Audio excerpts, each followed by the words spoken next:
All right, everybody, welcome back for another deep dive with us. Today, we're going to be looking at something that I think is super interesting, and that's self-reflection. Yeah.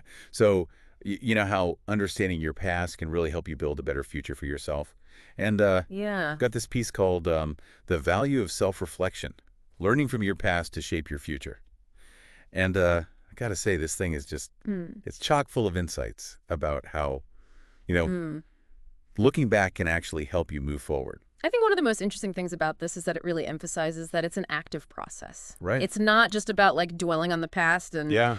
feeling bad about stuff. It's actually about engaging with your past experiences, good and bad, Right. to try to like learn from them. So is that really the key here? Like, Hmm. does actually looking back, I mean, does it really lead to like tangible change? Yeah, well, the source that we're looking at actually addresses that. Hmm. It highlights this study where they had people regularly practicing self-reflection, and the people that did that actually showed like big improvements in their decision making Wow. compared to the people that didn't. Oh. They were way less likely to repeat the same mistakes over and over again, and they were more adaptable when they were in new Oh, situations. that's awesome. So it's almost like you get like a superpower. Yeah. You learn from all your stumbles and then you can make smarter choices the next time. Yeah. That's amazing. What else does What? what else does self-reflection do for us?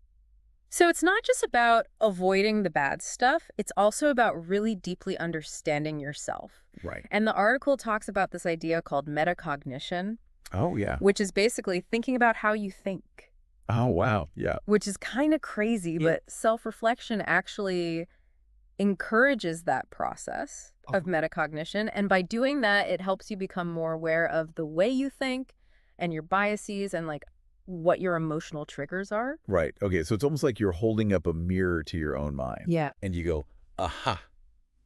So that's how I work. Exactly. That's wild. I Yeah. mean, that's some powerful insight right there. It really is. And all this heightened self-awareness can help you grow as a person too. Mhm. The article talks about how like when you know your strengths and weaknesses, Right. you can set realistic goals for yourself and really use your abilities and see where you need to improve and where you might need to get some help. Okay. So we've been talking about why it's important, Yeah. but I bet you our listeners are sitting at home right now going, okay, how do I actually like make this a part of my life?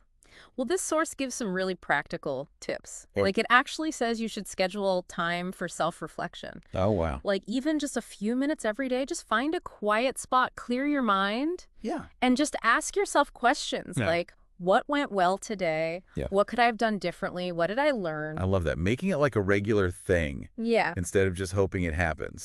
exactly. You know, I'm also a big fan of journaling. Oh, yeah, me too.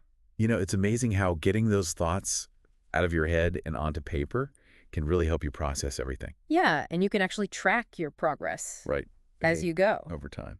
And the article also talks about like how important it is to go back and read your old journal entries. Oh, that's interesting. Because then you can actually see patterns in your thinking and notice if there are themes that keep popping up and just see how much you've changed over time. Wow. So like, it's not just about writing it down and forgetting it. Yo. It's about going back and, It's like reviewing it. yeah, reviewing it and reflecting on that. Exactly. That's amazing. Yeah.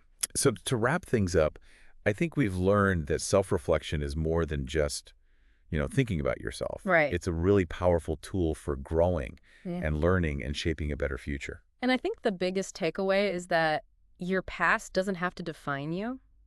Hmm. Like you can actually use it to make positive changes in your life. That's amazing. Now, here's a little something for you listeners to think about. Think about something that happened recently or a decision you made that maybe didn't go as planned. Okay. What can you learn from that experience that will help you do better next time? Keep exploring, keep learning, and keep reflecting. We'll see you in the next deep dive. Bye, everybody.